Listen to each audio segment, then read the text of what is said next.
সোনারগাঁয়ে ধারণ করা ইত্যাদি আবার টিভিতে দেখার সুযোগ। শুক্রবার রাত ৮টার বাংলা সংবাদের পর প্রচারিত হবে নারায়ণগঞ্জ জেলার ঐতিহাসিক উপজেলা সোনারগাঁয়ে ধারণ করা ইত্যাদি।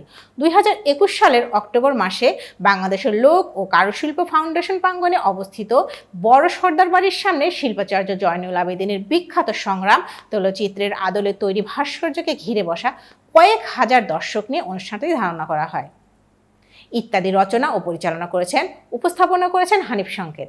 ইত্যাদির এই পর্বে অস্তিত্বের টানে মানুষের নিজের শিকড় খোঁজার উপর রচিত একটি গান গেয়েছেন নিজ নিজ ক্ষেত্রে দুই ধারার দুই সফল শিল্পী, কুমার বিশ্বজিৎ ও চিশতি বাউল।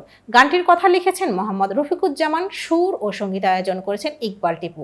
সোনারগাঁয়ের ইতিহাস কথা ও কৃষ্টি কথা নিজের মনিরুজ্জামান পলাশের লেখা আরেকটি পরিচিতিমূলক গানের সঙ্গে নৃত্য পরিবেশনা করেছেন স্থানীয় অর্ধশতাধিক নৃত্যশিল্পী। এক সংবাদ বিজ্ঞপ্তিতে জানানো হয়েছে, বিষয় বৈচিত্র্যে ভরপুর ইত্যাদির এই পর্বে রয়েছে কয়েকটি হৃদয় ছোঁয়া প্রতিবেদন। নারায়ণগঞ্জ ও সোনারগাঁয়ের ইতিহাস, ঐতিহ্য ও লোক কারুশিল্প ফাউন্ডেশনের উপর রয়েছে দুটি তথ্যভিত্তিক প্রতিবেদন।